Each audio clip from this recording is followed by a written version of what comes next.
యొక్క మధ్యాహ్న కాల సమయంలో 3 మాటలు, ఈ మాటల కొరకు చిన్న ప్రార్థన చేద్దాం. పరిశుద్ధుడు, జీవాధిపతివైన దేవ, మహోన్నతుడు, మహాగణుడా, ఆలోచనకర్త, ఆశ్చర్యమైన కార్యాలు జరిగించేవాడా, నేను కాదు నిలబడుతున్నదే మీరై ఉన్నారు. ప్రత్యేకంగా మీరు ప్రత్యేకంగా మాట్లాడి నన్ను పూర్తిగా పరిశుద్ధాత్మ మీ ఆత్మతో నన్ను కప్పండి అయ్యా. నన్ను పక్కన పెట్టి నాలో పరిశుద్ధాత్మ మీరే యేసునామని ప్రకటించండి. ఘనముగా బలముగా ప్రకటించి ఒక ప్రత్యేకమైన కృపలో అద్భుతముగా కొనసాగించడానికి మీరు సహాయం చేసి మహిమను, ఘనతను, ప్రభావాలు పొందమని నజరేయుడు యేసయ్య పరిశుద్ధ నామమున బ్రతిమలాడి వేడుకొనిచున్నాం తండ్రి, ఆమేన్.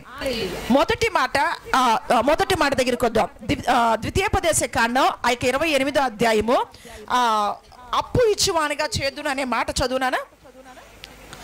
ఇది దాదాపు ఈ నెలలో ఇక్కడ ఈ వాక్యాన్ని 4 కోణాల్లో ఒక్కొక్క చోట ఒక్కొక్క రకంగా ఒక పరిశుద్ధాత్మ నడిపింపును బట్టి ఈ మాసంలో ఈ యొక్క నెలలోనే ఇది 4వసారి ఈ వచనాన్ని మరలా పరిశుద్ధాత్మ దేవుడు దీని ద్వారా వాక్యాన్ని ప్రకటించడానికి ప్రభు కృప చూపించారు. ఆమేన్, హల్లెలూయా. మొదటిసారి ఒక కోణంలో బోధించారు, రెండోసారి మరొక కోణం, మూడోసారి మరొక కోణం, ఇది 4వసారి కూడా ఒక ప్రత్యేకంగా పరిశుద్ధాత్మ దేవుడు మనతో మాట్లాడుతున్నాడు. ఆమేన్, హల్లెలూయా, హల్లెలూయా, హల్లెలూయా. అయితే ఈ 28వ అధ్యాయము చాలా స్పెషల్గా మన కాండాల్లో 5 కాండాల్లో కూడా 28వ అధ్యాయం చాలా స్పెషల్గా కనబడుతుంది. అందులో ఏమున్నాయి అంటే సకల ఆశీర్వాదాలు అందులో గుప్తమై ఉన్నాయి. అందులో సకల ఆశీర్వాదాలు గుప్తమై ఉన్నాయి. అయితే ఈ 28వ అధ్యాయంలో ఉన్న చాలా స్పెషల్గా ఒక ప్రత్యేకంగా ఏంటంటే ఆశీర్వాదానికి సకల ఆశీర్వాదాలు ఇందులో గుప్తమై ఉన్నవి. కాబట్టి చక్కగా మాట్లాడుతున్న మాట ఏంటంటే ముఖ్యంగా 28వ అధ్యాయం అంతటిలో ఆ తర్వాత 11 నుండి 14 వచనాల్లో ప్రాముఖ్యమైన 3 కనబడుతున్నాయి. ఒకటి ఏమన్నారంటే అప్పు ఇచ్చేవాడిగా చేస్తున్నానన్నారు. రెండోది ఏమన్నారంటే పైవాడిగా ఉంటావు కానీ కింద వాడిగా ఉండవు. మూడోది ఏమన్నారంటే ఆ యొక్క తలగా ఉంచుతాను కానీ తోకగా ఉంచును అన్నాడు. ఖచ్చితంగా పరిశుద్ధాత్మ ఆ యొక్క ఆత్మదేవుడు అల్లాడుతూ ఈ రోజు ఈ మినిస్ట్రీ తరపున ఆ యొక్క నీ కలిగి ఉన్న సేవకుని తరపున, నీకున్న మినిస్ట్రీ తరపున, పరిచర్య తరపున సేవకులు సేవకురాళ్లతో సంఘ సమాజంతో మాట్లాడుతున్న మాట మీ జీవితంలో ఈ 3 మాటలు నెరవేర్చడానికి దేవుడే పరలోకం ఈ రోజు పరలోకము తెరవబడి ఉన్నది. ఆయన దిగి వచ్చి నీ పక్షాన ఒక బలమైన కార్యాలు ప్రారంభిస్తున్నాడు. గట్టిగా చప్పట్లు కొట్టు. ఆమేన్, హల్లెలూయా, హల్లెలూయా, హల్లెలూయా. ఈ ఆ యొక్క మొట్టమొదటి మాట ఇక్కడున్న ప్రజలందరికీ మినిస్ట్రీ అంతటికి ఇచ్చే గొప్ప ఆ యొక్క బలమైన మాట ఏంటంటే అప్పు ఇచ్చువానిగా చేస్తానంటున్నాడు దేవుడు. ఆమేన్, హల్లెలూయా. ఈ మధ్యాహ్న కాల సమయంలో మాట్లాడుతున్న నీ దేవుడైన వాక్కు ఏమైనదంటే యెహోవా వాక్కు సేవకుల ద్వారా ఆ యొక్క మాట్లాడుతున్న మాట ఏంటంటే ఈ రోజు నువ్వు అప్పు ఇచ్చువానిగా చేయబోతున్నావు. నిన్ను అప్పు ఇచ్చేవానిగా దేవుడు చేయబోతున్నాడు.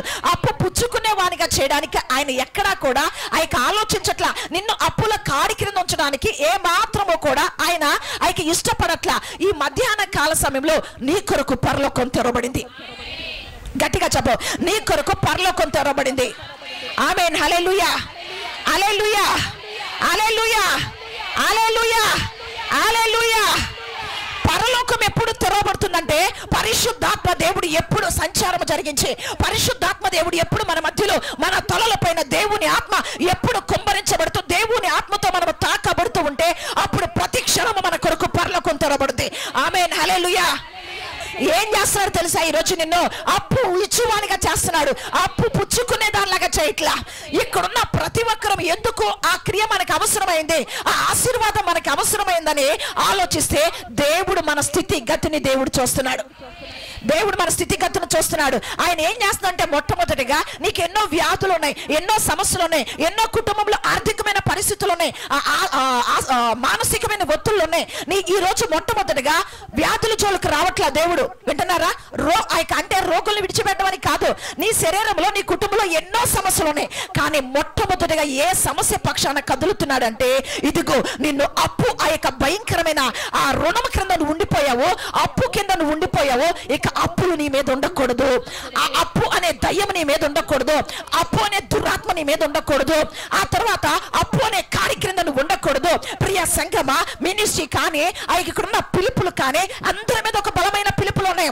మినిస్ట్రీ కానీ సంఘాలు కానీ ఈ పరిచర్య ఇక అప్పు అనే కాడి క్రింద నిత్యముగా లేకుండా నజరేయుడగు యేసుక్రీస్తు రక్తము క్రింద అప్పు అనే దురాత్మ, అప్పు అనే కాడి యేసు రక్తంతో తడపబడుతుంది, యేసు రక్తంలో లయపరచబడుతుంది, యేసు రక్తంలో పూర్తిగా నిర్మూలన చేయబడుతుంది, పూర్తిగా నిర్మూలన చేయబడుతుంది, యేసు నామములో నిర్మూలన చేయబడుతుంది, యేసు నామములో నిర్మూలన చేయబడుతుంది. ఆమేన్, హల్లెలూయా. ఆత్మ సంచారం జరగకపోతే నీ హృదయం పట్టబడదు. ఓ పరిశుద్ధాత్మ దేవుడు అందరి మీద ఆయన రాలకపోతే నువ్వు ఎక్కడున్నావంటే అక్కడే ఉంటావు, బయటికి రాలేవు. ఈ రోజు ఖచ్చితంగా నువ్వు అవునన్నా కదన్నా దేవుని ఆత్మని ప్రాణాత్మ శరీరంలో తాకుతుంది. ఆమేన్, హల్లెలూయా, హల్లెలూయా, హల్లెలూయా, హల్లెలూయా. ఇది మొట్టమొదటిగా శారీరకమైన అప్పు అయితే కాదు. ఇది శారీరకమైన సంబంధమైన అప్పు కాదు. అప్పు ఇచ్చువానిగా చేస్తున్నాడు. అప్పు ఇవ్వటం అంటే ఎదట వాని కొరతలు, అంటే అప్పు మనం తెచ్చుకుంటున్నామంటే ఈ కొరతలు తీర్చడానికి తగినంత డబ్బు మన దగ్గర లేదు. ఇప్పుడు మన దగ్గర డబ్బు లేదు కాబట్టి మన అవసరతలు తీర్చబడాలంటే ఎవరో ఒకరిని మనం ఏం చేయాలి? అది కావాలి కంపల్సరీగా. మనం ఏం చేస్తామండి? వడ్డీకి తెస్తాం కదా. ఎంత మాత్రం ఉంటే వాళ్ళు మాత్రం ఇవాళ వడ్డీ వ్యాపారులు ఎక్కువ ఎవరు చేస్తున్నారో తెలుసా? ఎవరు చేస్తారో తెలుసా? ఎక్కువ క్రైస్తువులే చేస్తున్నారండి. అసలు వడ్డీ వ్యాపారం ఇప్పుడు మిమ్మల్ని ఖచ్చితంగా దేవుడు దీవిస్తాడు. వడ్డీ వ్యాపారం చేయొద్దు. ఖచ్చితంగా మీ అప్పులన్నీ వెరకొట్టబడతాయి. ఆత్మానుసారంగా శారీరకంగా అప్పులు వెరకొట్టబడతాయి. కానీ ఏమైనా సరే ఇప్పుడు తమ్ముడు చెప్పాడు, ఏం చెప్పాడంటే నాకున్న కొలది వారి ఎదట మనిషి అవసరతలు తెచ్చడానికి ఇస్తానమ్మా అన్నాడు. ఆమేన్, హల్లెలూయా, హల్లెలూయా. కానీ ఎక్కువగా చెప్పడానికి టైం లేదు కాబట్టి మీరు దీవించబడతారు, కానీ వడ్డీకి మాత్రం ఇవ్వద్దు. 15వ అధ్యాయం కీర్తనకారుడు ఏం చెప్పాడు? ఈ మాట ఎవరన్నా చెప్తారేమంటారు, నా దగ్గర అంత లేదుగా అమ్మా నేను ఎక్కడెత్తానంటారు, కానీ అమ్మ దేవుడు చెప్పాడని చెప్తారేమో చూస్తున్నా. కీర్తనకారుడు 15వ అధ్యాయంలో నీ ద్రవ్యము వడ్డీకి ఇవ్వద్దు అన్నాడు. మరి దావీదు ఎలా చెప్తే మోషే గారు అలా ఏం చెప్తున్నాడు? నేను నిన్ను అప్పు ఇచ్చువానిగా ఇస్తా. అప్పు ఇచ్చేది వేరు, వడ్డీకి ఇచ్చేది వేరు. అంటే ఇప్పుడు మనము అప్పు ఎప్పుడు చేస్తాము? మన కొరతల్లో ఉన్నప్పుడు, అవసరతల్లో ఉన్నప్పుడు మనం ఏం చేస్తున్నామండి? వడ్డీకి తీసుకొచ్చాం. ఇక నుంచి వడ్డీకి తెచ్చే స్థితి ఉండదు. నువ్వు అప్పుల కాడి విరక్కొట్టబడతాయి. ఆమేన్, హల్లెలూయా. ఈ రోజు నీ మీద ఉన్న అప్పు అనే కాడి విరక్కొట్టబడుతుంది. ఆమేన్, హల్లెలూయా. ఆ తర్వాత అప్పు ఇచ్చువానిగా చేస్తున్నాడు దేవుడు. మొట్టమొదట నీ ఆత్మీయ జీవితంలో ఈ రోజు అప్పు ఇవ్వటం అనే అర్థం ఏంటంటే అది దేనికి సాదృశ్యం కనబడుతుందంటే నాయకత్వానికి సాదృశ్యం కనబడుతుంది. ఆమేన్, హల్లెలూయా. నాయకత్వానికి సాదృశ్యం కనబడుతుంది. అంటే ఇక్కడ కూర్చున్న మీ అందరినీ కూడా దేవుడు ఏం మాట్లాడుతున్నాడంటే అప్పు ఇచ్చువానిగా చేస్తాను, అప్పు పుచ్చుకునేవానిగా చేయను అని చెప్తున్నాడు. అంటే ఈ రోజు నీ ఆత్మీయ వ్యవస్థ ఎలా ఉందంటే ఎవరైనా ప్రార్థన చేస్తే నా కోసం నేను లెగుస్తానని నువ్వేం చేసావంటే ఇప్పుడు వరకు అనేకమైన మినిస్ట్రీలు ఎవరెవరైనా వాట్సాప్లో కనబడుతుంటే, సెల్ ఫోన్లో యూట్యూబ్ ఆన్ చేసినప్పుడు ఏ పాస్టర్ గారు కనబడుతున్నారు, ఏ సహవాసం కనబడుతుందో ఆ కింద ఏం చెప్తున్నావు నువ్వు టైప్ చేసి అయ్యా నా కుటుంబం కోసం నా కోసం ప్రార్థన చేయమని మెసేజ్ పెడుతున్నావు. ఒకరికి ఇది నేను తప్పు అని చెప్పట్లా, మీకున్న కొరత అలా ఉంది కాబట్టి ఆ కొరతలు ఏం చేశారంటే మా కోసం ప్రార్థన చేయండి అని అనేక మంది ప్రార్థన సహాయం కోరుకున్నారు.